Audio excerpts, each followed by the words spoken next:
Welcome, podcast listeners. It is episode 327 of the Fret Talk podcast. Yeah, it's episode, not epinode. This is Mr. BudgetPedalChap, clearly a tired Mr. BudgetPedalChap. And you are joined this week by Mr. Matt Caline. Say hi, Matt. Hi, Matt. Woo. Yeah. And it's just us this week. Like Lee is a very busy boy these days, isn't he? Like, yeah, he's a very busy boy. Lots going on. And Josh, I don't know what Josh is up to. I think again he's like tied up with work stuff, isn't he? I think. Yeah, he said he wasn't sure about his availability. Yeah. On Monday because of work stuff, so I assume he's not available. Yeah. And here's us losers who have no work commitment. Who can commit to it week in, week out, just because we're sad bastards. But we're sad bastards here for you listeners. So it's episode number 327 of the Fret Talk podcast. We are fast approaching to the end of the year, so we've got some guitar stuff of the Annam going to be coming up. So... yeah. Like, this is going to be our plea to you. Like, drop it in the Fret Talk group. Drop in the podcast group what you want to be seeing judged this year. Because we'll come through our previous episodes and like pull up some of the important stuff. But there's guarantees that we'll miss out on some things because we're only human. And we also aren't the most in everything that gets released all the time, which means we forget about some of the other things that we talked about the same week.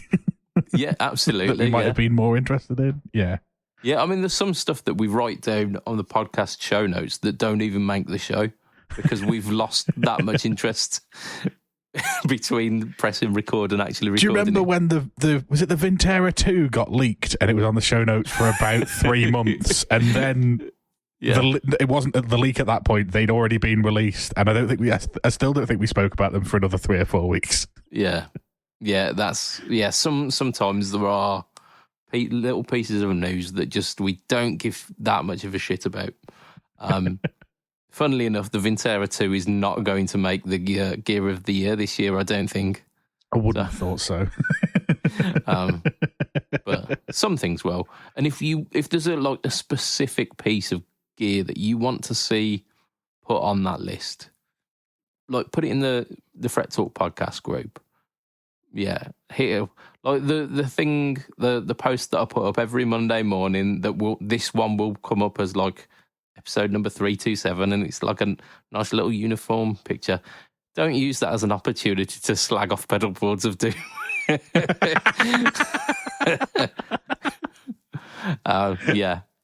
If you want to have a laugh, look. So it weren't even like the pedal boards of doom group. It was like the pedal boards of doom page.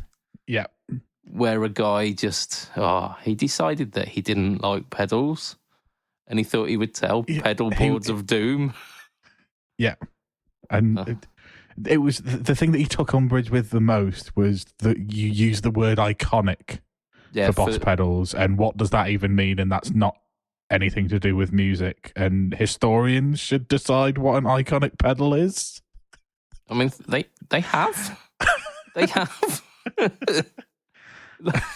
like people know about this pedal. Like even like guitar people who aren't guitar players can point out, like they'll point out a Boss DS1 and go, yeah, that's Kurt Cobain's pedal.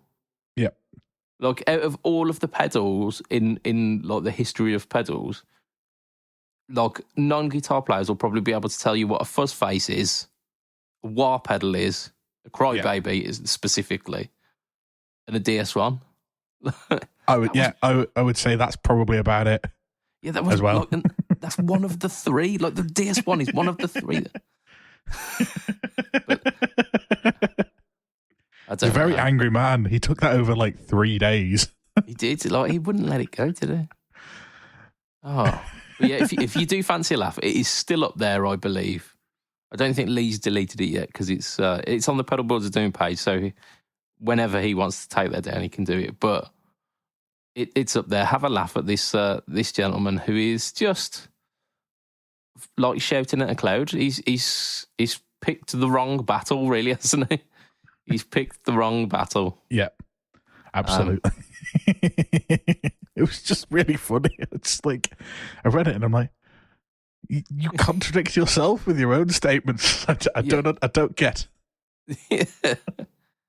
Yeah, he didn't like the word iconic, did he? However, that's for you to go check out. And if you do want to add anything into the podcast group about like pedals or amps or guitars that you want mentioned in the guitar stuff of the Anim, definitely do it because it'll help us out. Those Boss pedals probably aren't going to make it. I'm just putting that out there right now. They might make it to the preliminary rounds, but they're definitely not going to make it past anything, like anywhere that's of value, shall we say. Are you suggesting that a BD2 can't be the gear of the year in 2023? Yeah, I'm pretty sure. I'm pretty sure we already know which one the pedal of the year is going to be anyway, Matt. I'm confident on the pedal and the amp. Yeah. So the guitar's all up for grabs. Let us know. Just let us know which guitar you want. But that being said, like if people throw up like suggestions that are contenders, we will definitely like argue those points.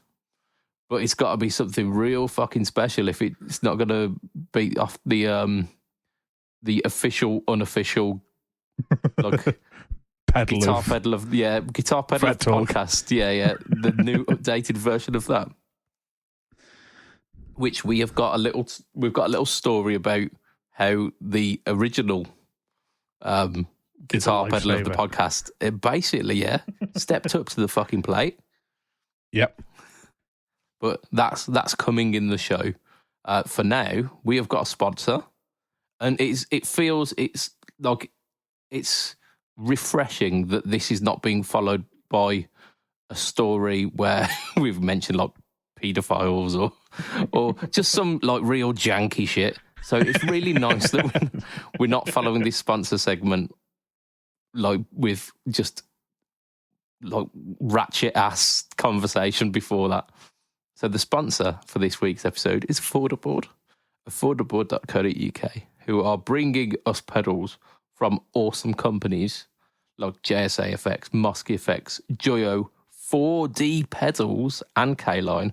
They also do some DemonFX stuff as well, which controversial sometimes. They do a thing. But they're all at the best prices that you can find them. Like he matches, if not beats, Amazon prices. So like that's amazing. And then you don't have to wait for like AliExpress prices where you could see the pedal in 6 months, or you're gonna have to file a claim with AliExpress because it just hasn't turned up. So beat all of that, all of the hassle of trying to go through those places and get it from affordable.co.uk.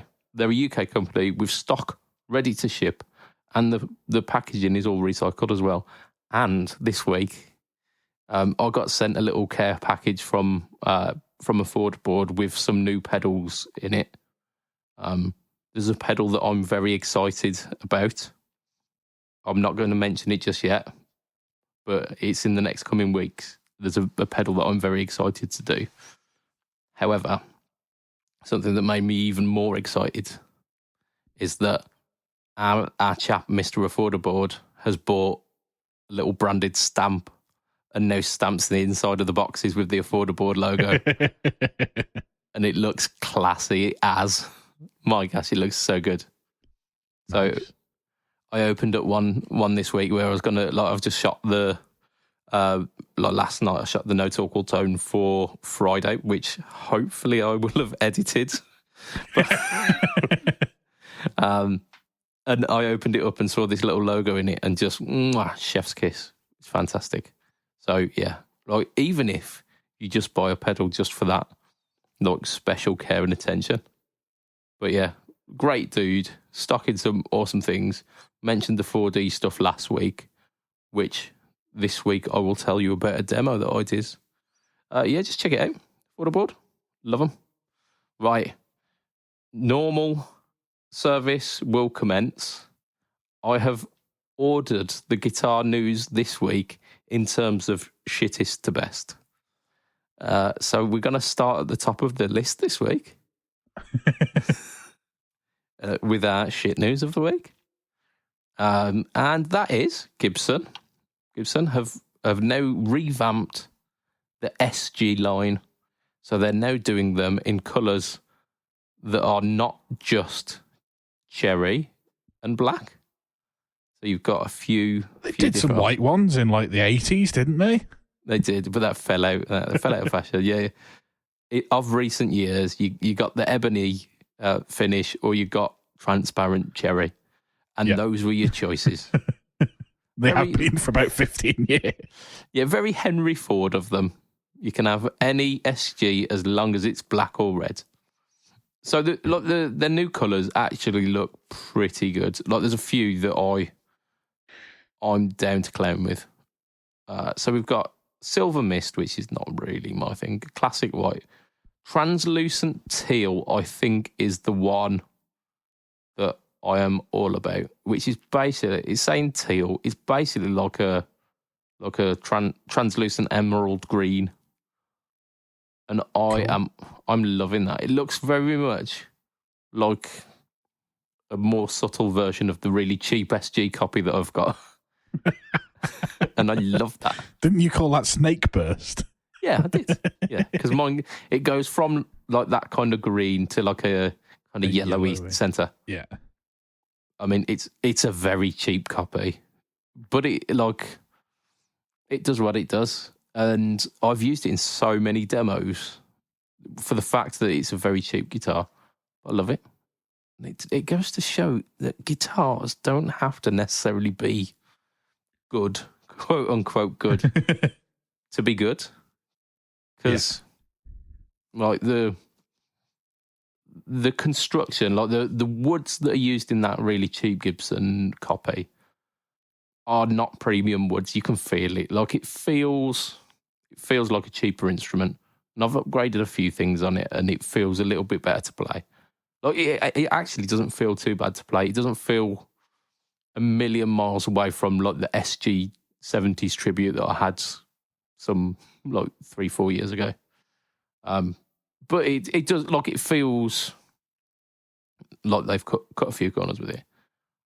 This, what is it, translucent teal, looks like it looks enough like that, and then you'd be getting like the nitro finish and like the actual build quality, like legitimate stuff. They've got TV yellow, they've got Pelham blue burst and cardinal red burst. Those are the ones that look the cheapest, like the burst ones, because they're kind of like a matte finish. So the cardinal red and the Pelham blue are like a matte finish burst, basically. And the like matte finish bursts just reminds me a little bit of mid-2000s metal guitars. But it's a different take on the SG colours, isn't it? And it's making them a bit more exciting, which almost has to be applauded. Almost. So there are two different models of the SG. The SG standard and the SG 61 standard. So basically you get the full guard with the standard and the half batwing guard with the 61 standard, which is my preference. I think that looks better. I think you're a full guard kind of guy, aren't you, Matt? I go back and forth, but more often than not, the full guard for me. Yeah. Whereas I would almost always turn down an SG if it's full guard. Unless it's what about if Angus Young gave it to you? I mean, yeah, like there's exceptions. Or if it's like a really, really banging deal. Like if I saw like an SG standard for like 500 on the used market, yeah, and it was a full guard, I'd go, oh, that's a bit shit. I'm buying that though. But like a deal's a deal, and it like 500 quid for a SG standard, you ain't saying no to that. So yeah, they've got the full guard, they've got the half guard, and all of the colours are available in all of the colours basically. So you can have your choice of aesthetic. What also changes as well is the pickups that you get with them. So you either get really good pickups or you get the 490T and R.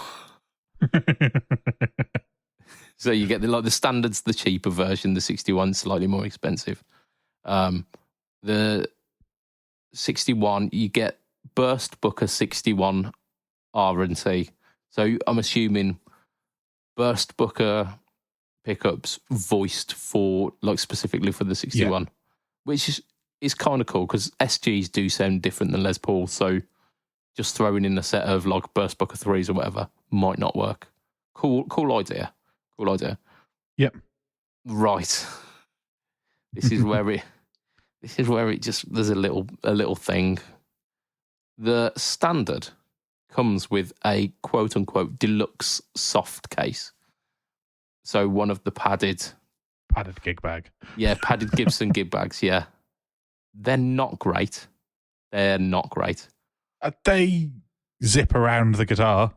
I mean, they do, and they're better than the really, really shit ones that are basically just a thin piece of nylon material and offer no protection.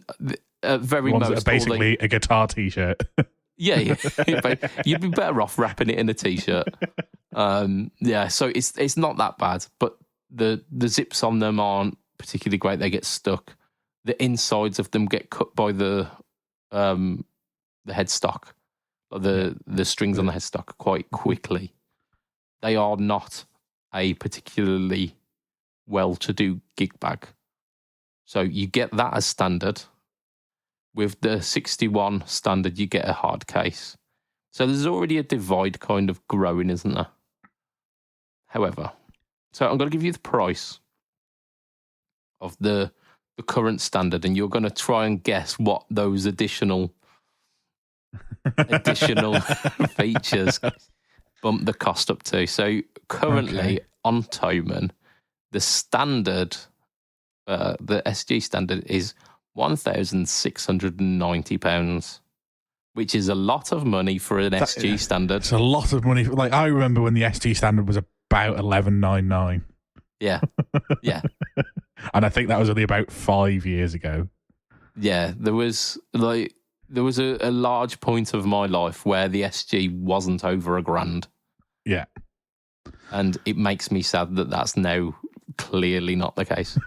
So 1690, did you say? Yeah, 1690. So for argument's sake, 1700. So if I was going to add better pickups voiced for the instrument as opposed to 490 R&T, and a hard case, and you've got to remember that it's Gibson as well. Yeah. So I would say a hard case instead of a soft case should add probably.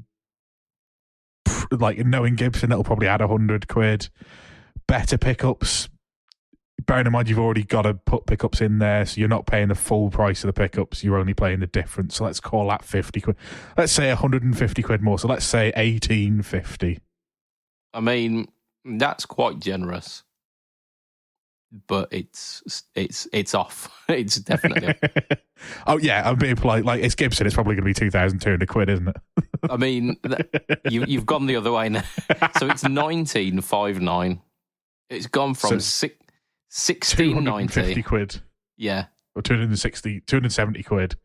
Is a lot of money for a hard case and some pickups.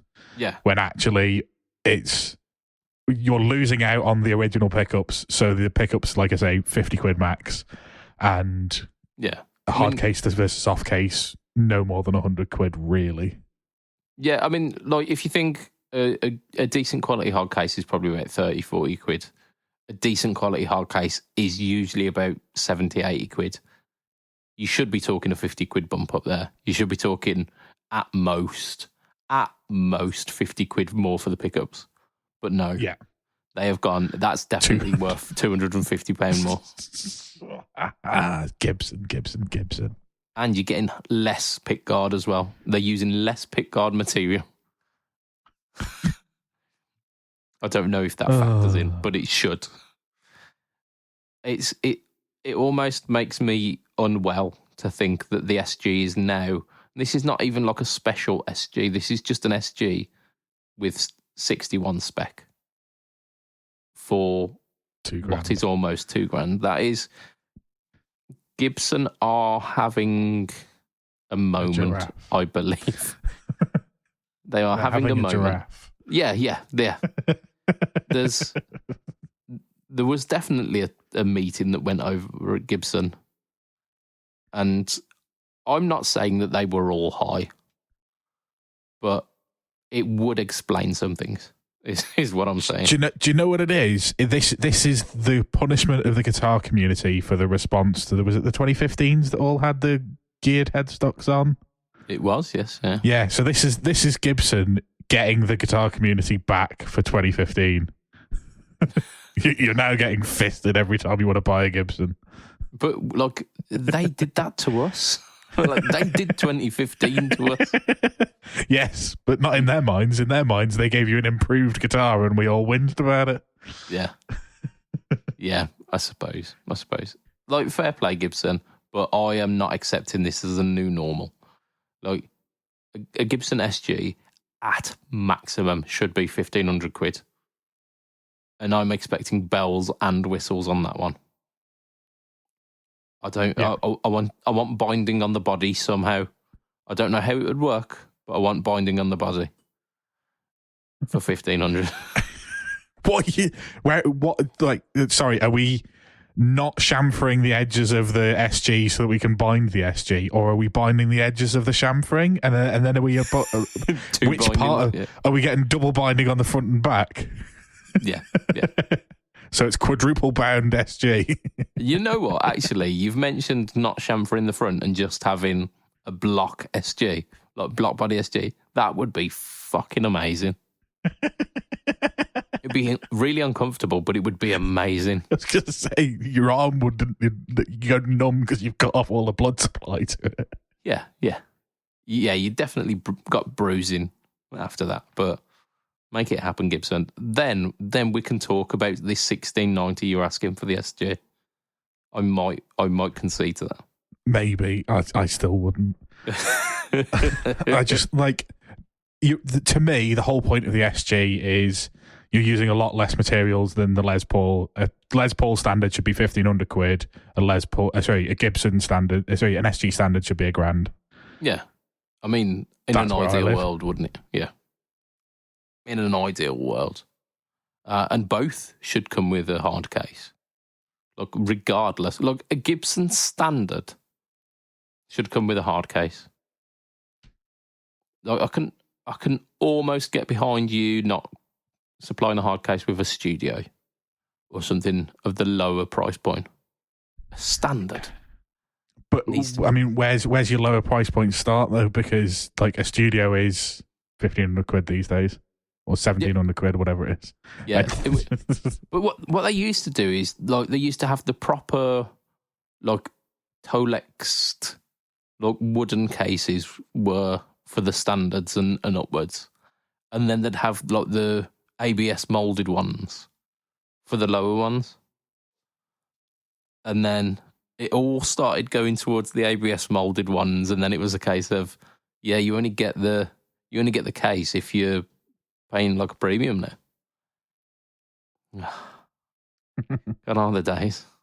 What happened? Look, because they used to have those like sweet brown cases, didn't they? They're all the black ones now. I've got one here. Yeah. Boo earns. Right. So Matt, you gigged this week, didn't you? You did a gig.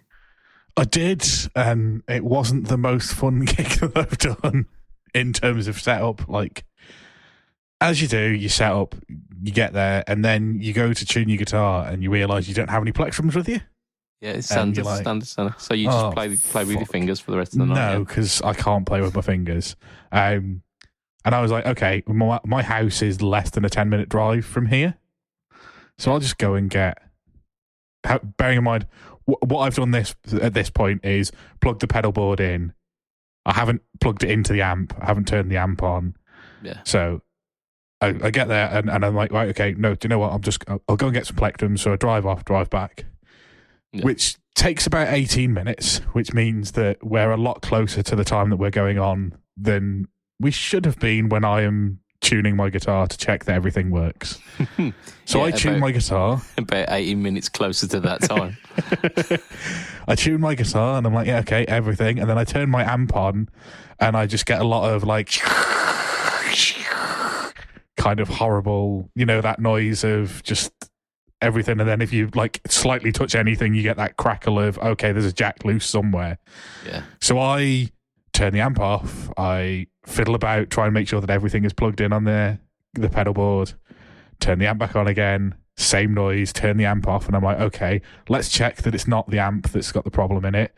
So plug the cable that's going into the pedal board out of the pedal board and into the guitar to go directly into the amp to check the amp. Amp's working perfectly. That's all fine. Okay, I know the problem is the pedal board, and I could tune the guitar, which means it was power, like the signal was getting to the M5, and I'm like, okay, so let's bypass everything else and come out of the M5. Nope. The issue was somewhere before that, but I don't know where, because I was managing to get a signal to the M5 to tune. Yeah. And I'm just like, look, at this point, what is the minimum amount of pedals that I need to do to get this gig that is supposed to start in 4 minutes' time? So I like ripping things off the board and just going, right, okay, I need a drive, a boost, a fuzz, and the M5 will cover everything else. So yeah, it will. I put the hotcake down, I put the Anteras down, I put the Razor's Head down, and then I ran into the M5, and that's all I used. Everything else ended up being pulled off the board and put in a pile of pedals beside my pedal board because I didn't know which one was causing the issue. I didn't know if it was a cable. I didn't know what it was. It turns out, after getting home and testing things out, I think the compressor that is at the start of my board, I think whilst I was away, somebody has stood on the cable that's going into it. Yeah. Because I tried out tonight and I was getting like a stuttering sound from the compressor when it was on. So it's or on or off, which says to me that like there's something wrong with one of the jack sockets on there. So I imagine that's got knocked at some point, and I'll need to have a look at that and maybe send it back to... It's the JSA one, so I might have to send it back to Simon, but yeah, I think that's the case. He'll be able to diagnose. Yeah. But yeah, so I basically went from having a full board and just having to think about, turning pedals off and off again, to creating patches on the M5 on the fly if I needed like chorus or reverb or delay or, phase. Sounds like fun. I've got a phase set up and I've got a modulated delay sound set up because I use them in the M5 because it means I didn't have to put a reverb on, a phaser on the board, and it's just the simplest thing to do. There's an old tri-chorus set up from before I had the Analog Man, so I was able to use that for the chorus. But because I usually use the Hoff or the Neuen Bar or the Hoff Mini, I don't have any reverb patches set up particularly well. So it was a case of, okay, which of these ones is what I need? The amp, if I'd have been thinking about it, I was running the Vox, which has reverb built in, and I'd have just used that. But no, I basically, on the fly, set up a reverb that I would have on unless I was using any of the other effects. Yeah. And I just set up a very simple spring reverb in it, and it sounded great. Like it does, like I say, the M5 is brilliant, but the M5 literally saved the gig because otherwise I'd have been faffing around and trying to fucking like troubleshoot everything on the fly, not knowing what to do, not knowing what to look at next, getting more and more stressed. Yeah. And it wasn't, it was a case of, okay, fuck all this, I'll just use the M5 and it'll be fine. And it was fine, and the rest of the guys in the band didn't even know I'd had an issue, because they weren't paying attention, and nobody mentioned it, so no one else even noticed that I wasn't using my normal sounds. Yeah, which is a testament to the M5. Yeah, a testament to the M5, but also a testament to how much hassle you go through at every gig, setting up like a massive board for where you could just have like 3 drive pedals and an M5 and no one would give a shit. Yeah, I mean, I'd have struggled a little more. There's a couple of, like, we didn't do them this weekend, but I do use the Mel 9 quite often with that band, but we didn't do any of the songs that we normally use. We would have needed the Mel 9 for. That would have been an issue because the M5 doesn't have a strings sound and it doesn't have a trumpet sound. Yeah, it's got some synthesizer sounds, but you ain't relying on that. No, they're not to the same level as the Mel 9 is, but yeah. The Mel 9 is an orchestra, whereas the Line 6 synthesizers are a Casio keyboard, aren't they? So it's that kind of chasm of quality difference. That was a gig. That was to be fair, like afterwards, like sound was great. Like the one thing that I did notice was so I used the PT again because it was a small venue, and the one thing I did notice is in humbucker mode, it's a little bit like there's tone rolled off as well. Yeah. So I might get an EQ set up somewhere, whether I try and dig out my Boss EQ or if I can find it, just to roll back a little bit of the low end and maybe push a little bit more top end, because it just gets a little bit too muddy. That sounds a little bit like a treble booster could be in order there. Well, I mean, I've been planning out for when the Marcus Deluxe board comes out, and I have dug out my old Hello Sailor Rangemaster. Yes. And my hot coals, which neither of which are on the board at the moment, but either or will work both perfectly fine. Well, I mean, I'm going to have 2 drive sections, so I'll have one on one and one on the other. There you go. But yeah. So I think that's the other option is to add the treble booster for just for that particular purpose, and just any time that I'm using the humbucker mode, also turn that on. But yeah, it's either that or do some sort of EQ. Yeah. Oh, like do it with a treble booster because it's just so much cooler. But what if I want to use the treble booster for like a leads, like instead? Yeah, no, actually, because I use the Anteras for lead, and I'm not going to not use the Anteras. Yeah. So yeah, probably. Yeah, I mean, because you could be a massive nerd and EQ it all properly and whatnot, or you could just run a sweet fucking treble booster and just be like, yeah, deal with this. Yeah. Because it will sound amazing. Because like treble boosters, they just do a thing, don't they? They just do that thing, and especially with like Vox style amps, treble boosters. Yeah, they do pair together well, don't they? They do. You'll probably find out that everything sounds better when I'm running this treble booster, and then you'll just have it as an always on pedal. That'll be the tone. Right. Yeah, but if I do that, then is it going to be too bright with the single coils? Who knows? I mean, I can only try it, can't I? Absolutely. Well, let's do a bit more news because we have got some stuff, and we've got actually something that I was quite excited about this week. So isn't it like shit news has gone? This is actual excitement. So the Hawkins Brothers pedals. What is this? A new company?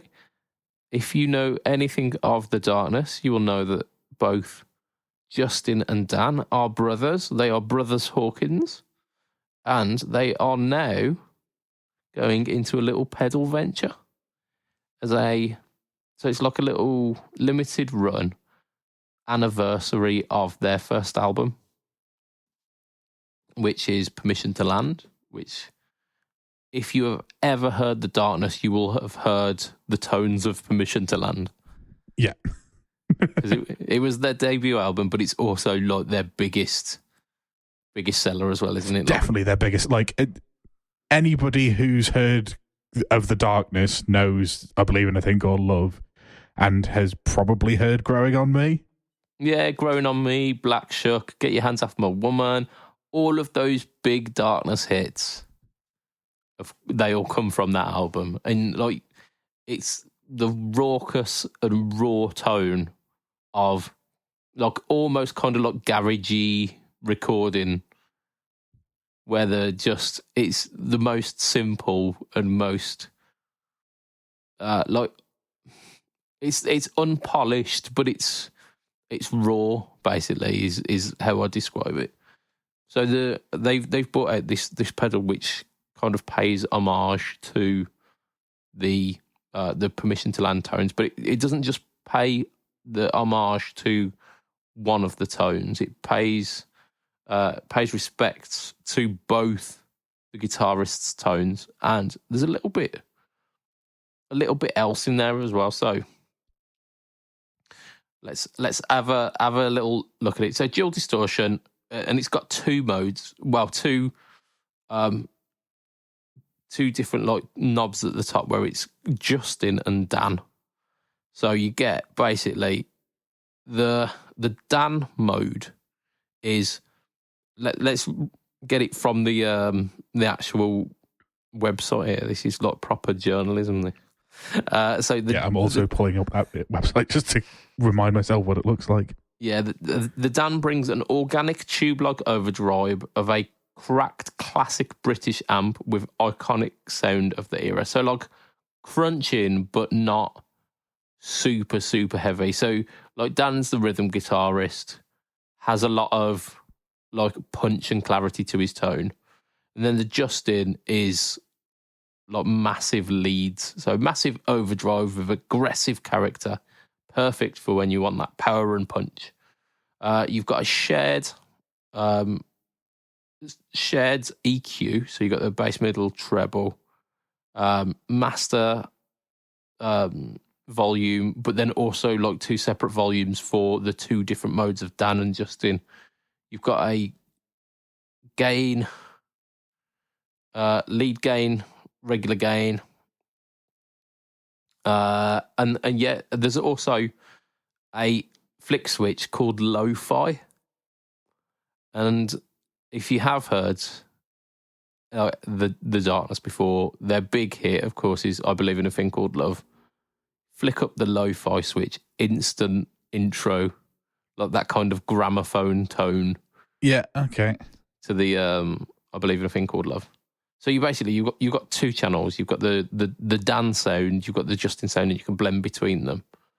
And you can also set the overall volume with the master. But you've also got a lead, like a boost switch basically for it as well. Yeah. So there's a lot going on with it. They also had the graphic on it was designed by Chiara Mazzoni. Same color scheme, accompanying the Permission to Land album release, with the absurd motifs of the paddles and the octopus drawing inspiration from the video of I Believe in a Thing Called Love. So it all pays homage to that original album. It's kind of it's got that kind of quirky British humour that the band are known for as well, and it's kind of cool. Reading into it a little bit more, it is so it's not the fact that Justin and Dan have now learned how to solder things. They've collaborated with this one, so apparently it's collaboration with Kirk Hammett's KHDK pedal brand, so they're kind of overseeing it all under the moniker of Hawkins Brother Audio. Yeah, like Permission to Land it's an album that I like. I'll go back to every so often, and it does that thing. It captures a part of my growing up, my kind of guitar journey that it resonates with me. So it's cool. It's really cool. There is a downside, however. there's a downside. Because it's a KHDK pedal, it's not cheap. I weren't expecting it to be like 50 quid. I weren't expecting it to be like the DemonFX take on the Permission to Land set. But like anything from 100 to 150 quid, you go, yeah, that makes sense. Like there's a lot going into it. It's basically like two drive circuits that are blendable and a boost, like a lead boost. And that makes sense. Mm-hmm. However, it's not that. It's $250 basically this one. $250. Oh, that's quite expensive for a drive pedal. Yeah, I mean, there are drive pedals out there that are this price, and like, don't get me wrong, it's not ridiculous pricing, but it's not like massively featured in terms of like you're not building presets on it, or it's not like a stereo pedal, or it's not got like stereo in and out where you can run the both channels independently and whatnot. Yeah, which you can with something like the Caline D&M drive, where you can just run out of the pedals independently and run them as separate pedals. So yeah, it's a pretty simple pedal for the price that they're asking. So it was so excited on the one side, but then it disappointed on the other. Yeah, and I mean the other thing I was saying before the cast when we were talking about this is the only real similar kind of thing I can remember is the Dookie drive. It was MXR that did that, wasn't it? It was, yeah. And that was, I think, 200 quid or around that. Yeah. But Green Day are a different level of band to The Darkness. As much as you're a fan, I'm a fan. I've been to see them as well, just not as many times as you. They're on a different. They're almost in a different stratosphere. And whilst Permission to Land, there are going to be some guitarists out there who remember it fondly and enjoy The Darkness. I mean, you would really be the target audience for this, but yeah, you'd think so, wouldn't you? $250 is a stretch for anybody who isn't, doesn't have a lot of disposable cash that they could just throw on a whim at what is effectively a novelty pedal. Yeah, I mean, like it could theoretically get you the drive tones that you want, but yeah, like you say, I am kind of the target audience for this. Is that I've got that nostalgia of The Darkness from the first time around. I play guitar and am heavily invested in the whole kind of pedal culture. Yet it's still too much to justify for me. Yeah. I mean, I know the kind of people like previous podcast host Moog. He will definitely. This will be up his street, and I would be surprised if he hasn't already put one on order. Yeah, because he's a massive Darkness fan, and this kind of guitar sound is very much up his street. But yeah, I think it doesn't do enough for the price that they're asking, or it's not cheap enough to justify it. Because the Paul Gilbert Mojo, I've already got like 3 Mojos, but the Paul Gilbert Mojo came out, and it had a slightly different voicing on the flick switch, but it was like 70 quid. Right. Well, yeah, I'll go for that. So I reckon if it would have been like 100 to 150 quid, I could have feasibly justified that in my own head. Whereas this is a step too far. So I think I might give this one a miss. And they're limited run as well. So yeah, no, it is what it is. But I will be going to watch them when they do their 25th anniversary of Permission to Land. I think it is. So I guess that's the thing. I'll get to see the guitar tones in action, like the actual real ones. So, yeah, it is what it is. Right, I've done some stuff this week. I've done quite a lot of stuff this week. In fact, I've been a busy boy. I've released a bunch of videos. The one that was released on Friday, wasn't that a great one? If I've edited it yet. But the Tuesday before that, I released the 4D pedals distortion, which nice and simple video because it is a one knob distortion pedal. I wanted to get the word out for it. I knew that they would be dropping, like the stock for those would be dropping in the Forder board. So I wanted to tie it in with that as well, so that we've got some like sound demos of what it sounds like. It's no frills because it is one knob. You get a little bit more gain if you push the volume past unity because it's driving the circuit harder. But you basically get the one tone, which some people can see as a limitation. It does make you look for the tones elsewhere. Like you're much more interactive with your guitar to get the different tones out of it then. Because the pedal's not going to adjust to what you want the sound. You've got to adjust to it, and it's a really good solid distortion tone, but it also works at pushing a driven amp as well. I really enjoyed it. I really enjoyed playing the 4D distortion, and it's the shape of a star. So it's just quirky. It puts a smile on your face. Yeah, it is. It's like whenever you plug into a fuzz face, there's something about it. The fact that it is just unashamedly not pedal board friendly, you just go, this is fun. And it's that kind of feeling. Josh had loads of fun playing the fuzz as well.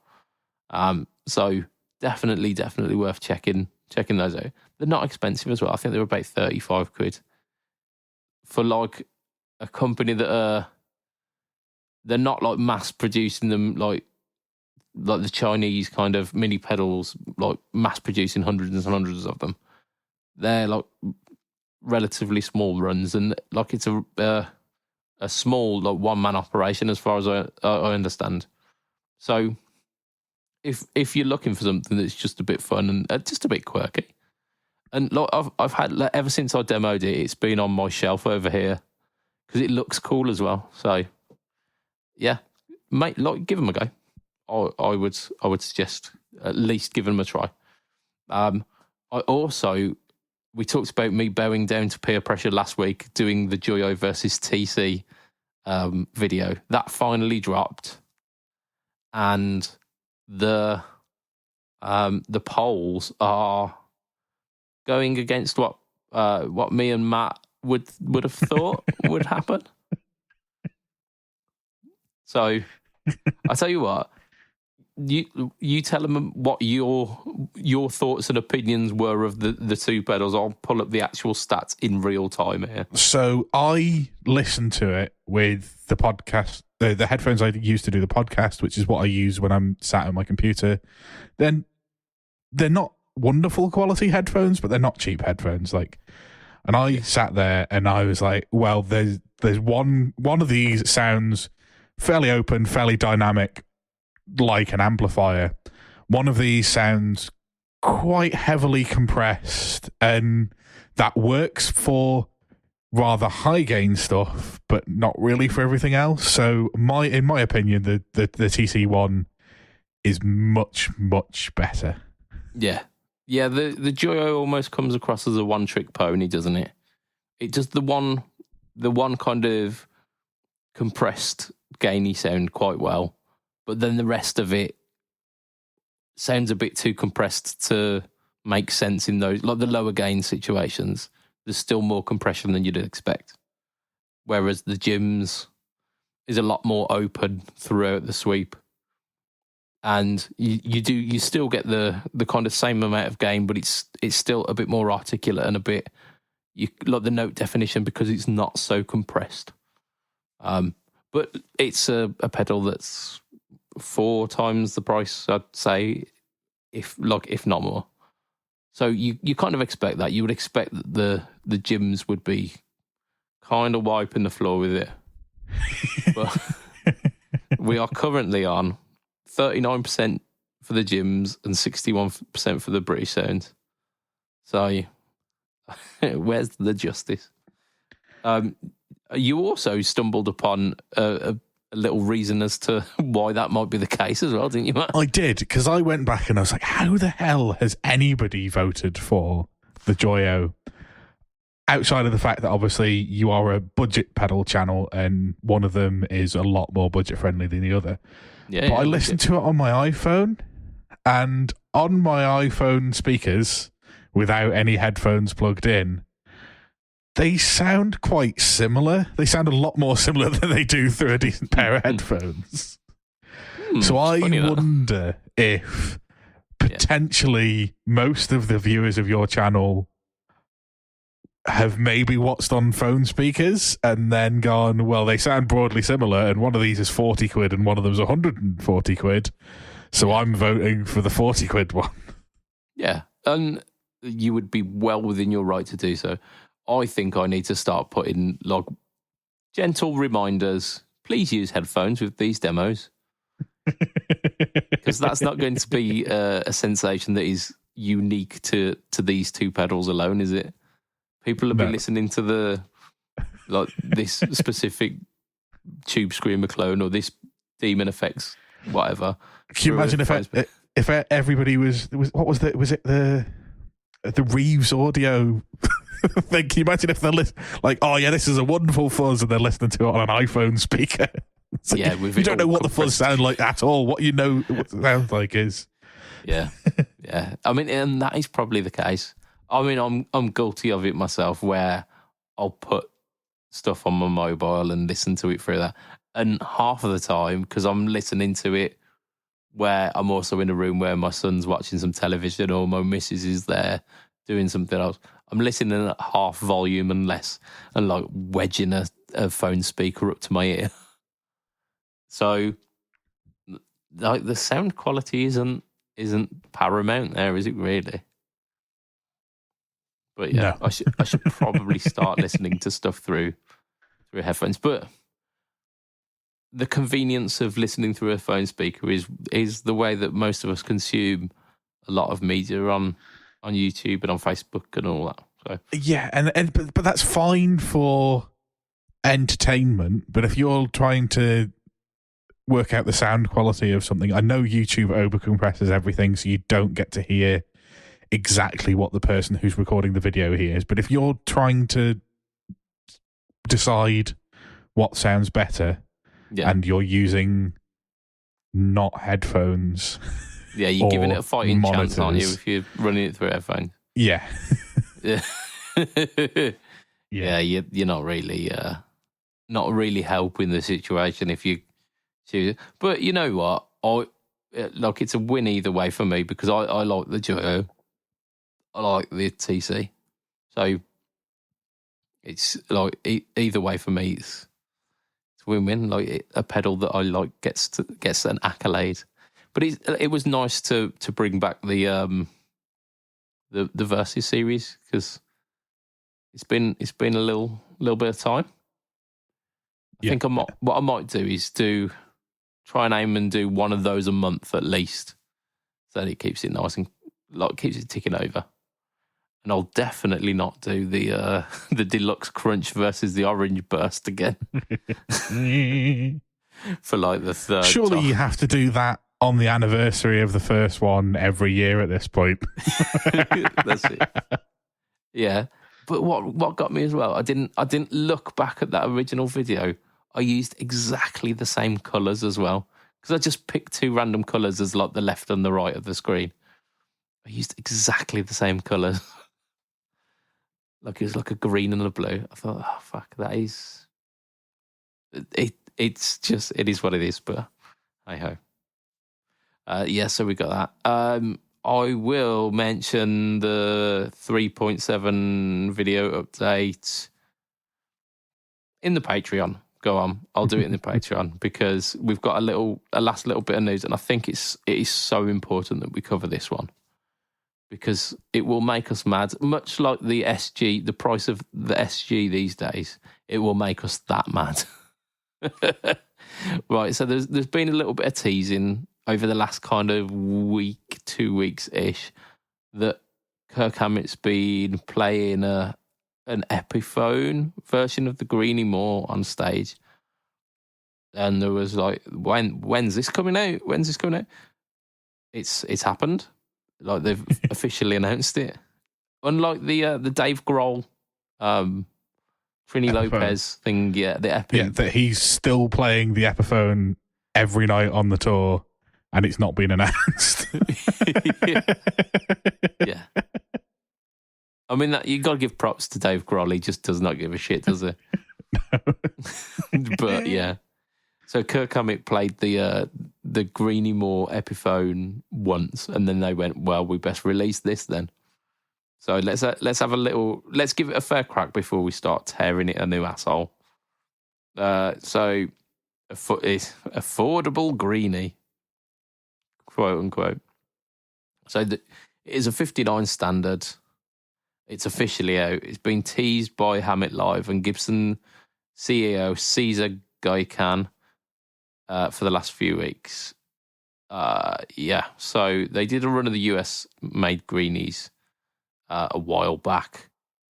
And ever since, there's been speculation that they should do this in the Epiphone lineup. So Kirk's been spotted playing it, and that's basically what's led up to it. Key features of this model particularly, it does come with the Gibson USA Greenie Bookers, which are those like unicorn piss humbuckers that people have been so loving. Yeah. So again, does that add £1,000 to the cost of an Epiphone? and using the Gibson router for the headstock. Calm down, Matt. We're gonna get there. So the neck pickup is reverse mounted and fitted with a reverse polarity pickup to give that almost out of phase. It's not really full out of phase, but it's definitely adding to that kind of tone, isn't it? Like a thick out of phase tone. It's the specific, the Peter Green kind of tone, isn't it? Yeah. The people talk about that tone, but since Peter Green, nobody has used that tone on that guitar. Gary Moore didn't use it, and Kirk Hammett ain't fucking using it. No, he's not. He's using the bridge pickup with everything on full whack, isn't he? I'm assuming. So we've got wired up using standard 2-volume, 2-tone controls, 50s wiring, CTS pots and Mallory caps. So it's spec'd up. Like, they're not cheaping out on that kind of stuff. It's got the mismatched knobs as well, which will give you a bit of a fit, because you always pull me up on that one. Yeah, it's just ridiculous. Like, the fact that you should get £700 off the guitar price, which with an Epiphone should make it negative, make it they pay you to play the guitar if they're going to mismatch things. Yeah, I mean, it's period correct. I don't know, something. It's like someone did that to it, and it's how it is now. So mahogany back, neck, maple AAA flame veneer. So not a cap, a veneer, to make it look close to the original, but to keep the costs down. Is it really? Wow, they've kept the costs down, have they? Jesus. And the fretboard is Indian laurel as well. It's not even, like, they're not even rosewood in it. Or like adding something like laurel, the least of the, like the wood that people get all het up about. It is, yeah. It's Grover Rotomatic tuners, which are the kind of standard bullshit ones that you get on the Epis. It comes with the case. It comes in a nice looking vintage style hard case with, like, so it is the tan with the pink, which, yeah, okay. It's 1,500 quid though, isn't it? It's 1,500 quid. That's gross. Like, we're getting angry that Epiphones are going up to like 1,100, and this is 15, and all they've done is route the headstock slightly differently and quote unquote kept the price down with a veneer. I mean, it's an Epi. It was going to be a veneer, weren't it? It weren't going to be. They haven't kept any price down at all. They've just gone, it's an Epiphone, it's getting a veneer. Yeah. Also, it won't be rate relieved because it'll be period, quote unquote, period correct, and they're using inferior wood because it's Epiphones, and they would, if it was good wood, they'd have sent it to Gibson. It's going to weigh an absolute fucking ton. Yeah, it could do. Could do. I mean, you're selling me on the experience now. Shit, yeah, I know our Josh was quite excited about it. He was looking like he would potentially invest in one of these. I'm not going to touch it with a barge pole. 1,500 quid is fucking ridiculous. It would be the most expensive guitar that I would have bought if I were to buy one of these, and I'm not. You can't make me. I'm not buying it. Basically, is the is the whole thing here. Not buying it.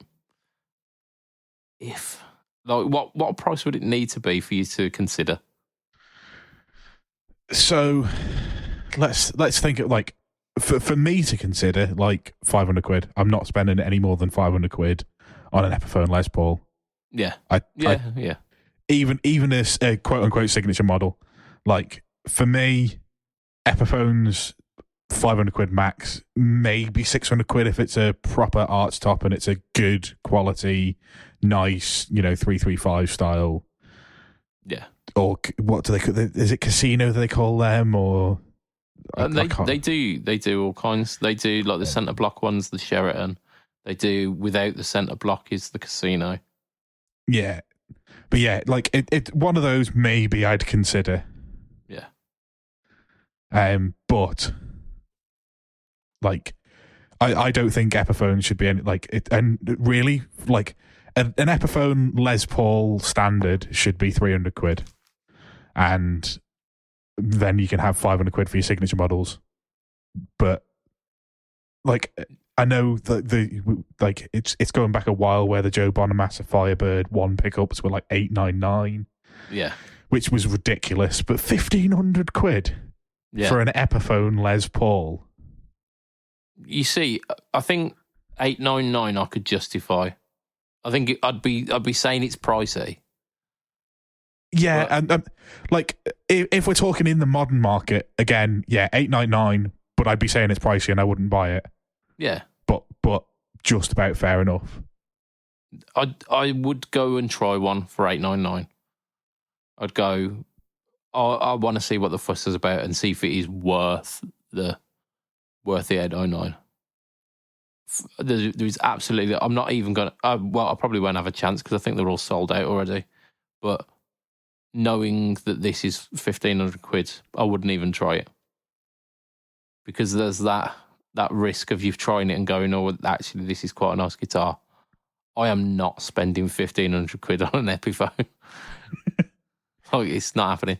Like I may have back in the early 2000s when they were doing the good quality Korean ones. Yeah, but they don't even tell you where this one is made, which tells you it's not Korean. It's probably not even Indonesian, is it? It's probably Chinese. Yeah, and like there's argument to be said about like the country of manufacture not necessarily denoting the quality, but it does justify the reason for the price point because, like, simply put, Chinese labour is cheaper than Korean labour, which is cheaper than American labour.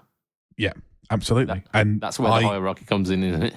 Yeah, that's the main hierarchy. And I guarantee you that they're not paying the Chinese labour the same that they are paying the American labour to make the studio for this guitar. And if the Gibson USA Les Paul studio is maybe 200 quid more than this, I think they're making more than that saving on the labour if they're making this in China. Yeah. Yeah. What is effectively a studio with a veneer on the top. Yeah. and a little bit of binding. Yeah, it's got the binding. But it's not going to be like the proper Gibson binding. It's not going to be like the pressed-in binding. It's going to be like machine-made binding, isn't it? It's going to be... Yeah. Yeah, it's hard to justify, isn't it? It really is. Knowing the fact that it's Gibson guitar as well, like it's a Gibson design of guitar. They're always not massively refined as is. They don't feel like a high performance instrument. So having a Chinese version of a Gibson guitar is not like you're like 3 steps removed from what that kind of professional standard would be. Yeah, there's not a universe where I consider this. No. Like, I probably wouldn't even play one if somebody offered me, like, if I was in a music shop and had an hour to kill, it wouldn't be one of the guitars that I'd want to try. Yeah.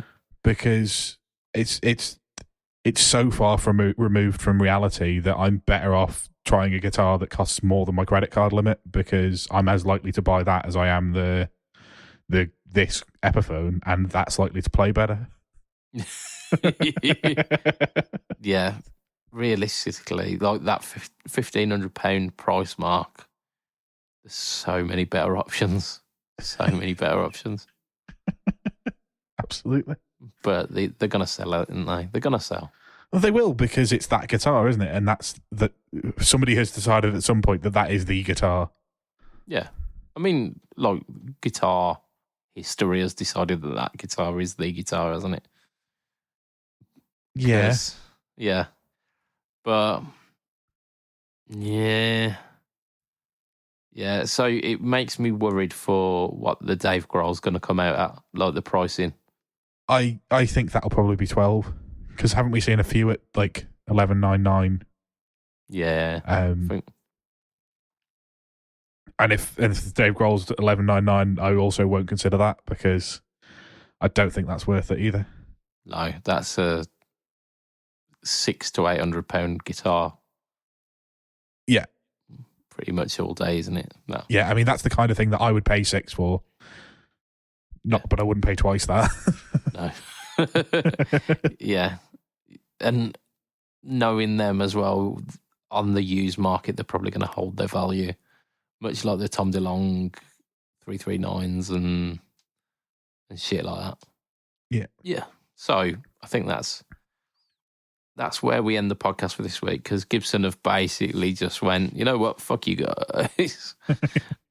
Like, yep. Gibson gonna Gibson. Gibson gonna Gibson. But wait, that sounds like a title, that does. I've not done this in a while. Gibson gonna Gibson, yes. Gibson gonna. Never gonna give you up is what Gibson gonna do. We're definitely gonna let you down. They're like the inverse Rick Astley.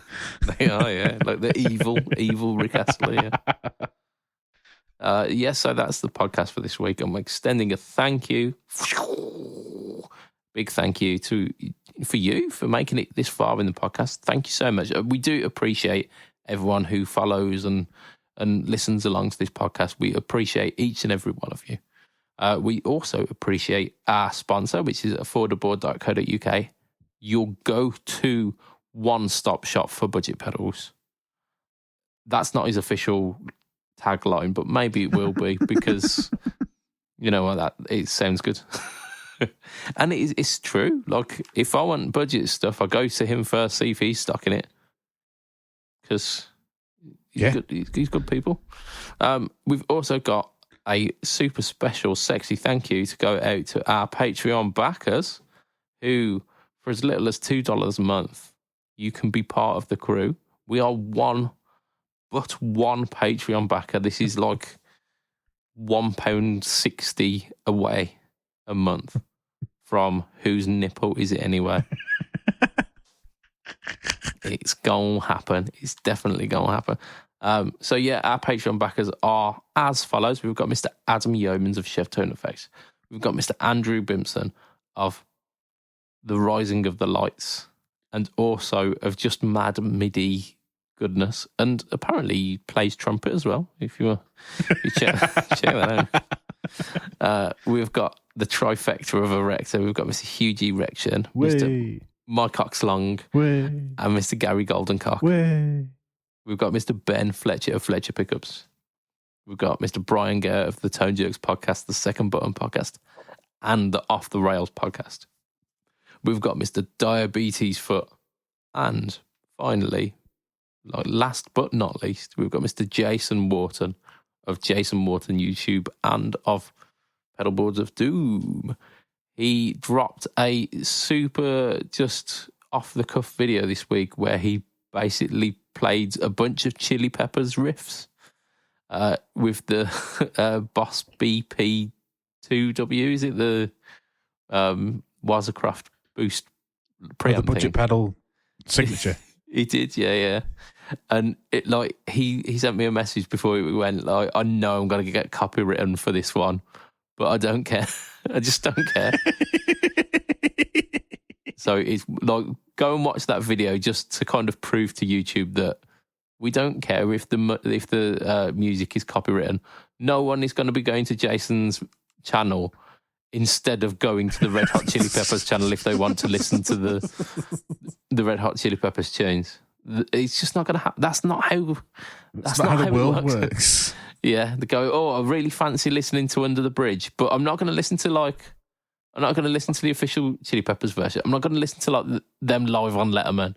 I'm going to go to this rando YouTube chap who's just playing the riff for about 25 seconds. Yeah, and then goes off and plays like Don't Stop, and then it goes off and plays. It's not going to happen. Fleetwood Mac's Don't Stop. Yeah, that one. Yeah. As opposed to Can't Stop. Can't Stop, Don't Stop. Just all of the stops. So check out Jason's video. Like, if you can, bump that video up. Just like give it a watch because it deserves some love. And Jason's channel's awesome as well. I follow his stuff and it's really cool.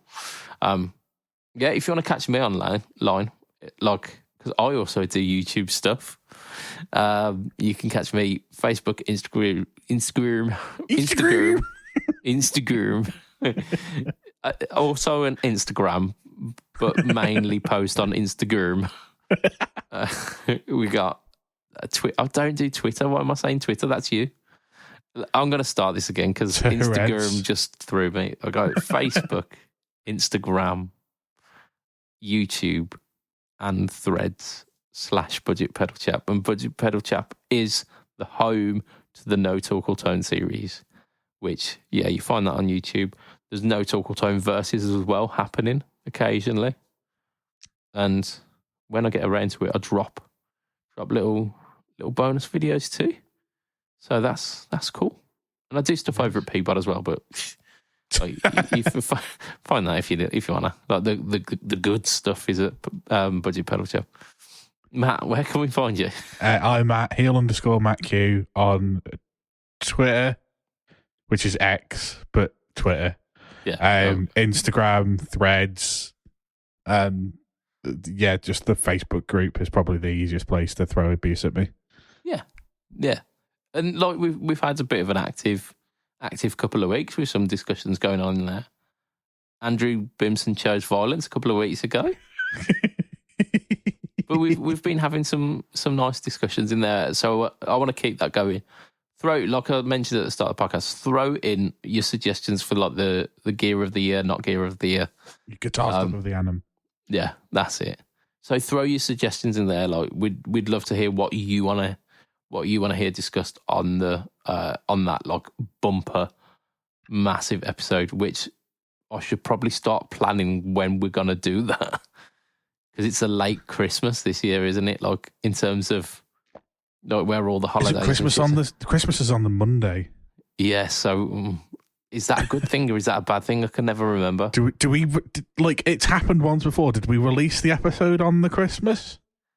That was last year. I'm pretty sure. No, last year it was a Sunday. What year is it? Yeah. It's. Oh yeah. In which case, then there'll be a Christmas like official Christmas Day episode of the podcast. Wow. So we have to record it in the week before. Yeah. And just book out. We 3.5 hours to record the 2.5 hours that we'll release. Yeah, and that's the way it works, isn't it? We just carve out an entire evening, and then I edit like an absolute madman for a week, basically. Yeah, you usually split it in half and release it over. Yeah. Or did you do that? I've done it in 3. Yeah, I've done it in 3 before. We did. Yeah, we did it in half last year, I think. So yeah. That's how that's going to work. But we'll work out that on our own time. For you guys who are driving to work at the moment, I'm speaking to myself here because I'll be listening back to this. But some of the people out there might be driving to work too. So yeah, from myself, Mr. BudgetPedalChap, from Mr. Matt Quine, say bye, Matt. Bye, Matt. Yeah, it will be a tatty bye and good night for this week. Robert. Bye.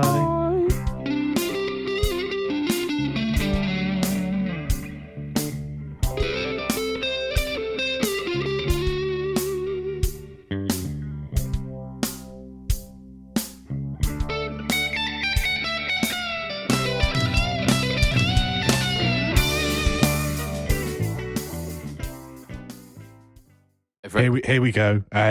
What's the difference? What's the difference? I'm going to have to find it. I wrote it down. Oh, no. It's what's the similarities between a pair of skinny jeans and a cheap hotel? I don't know. There's no ballroom. I mean, it's factually correct, that.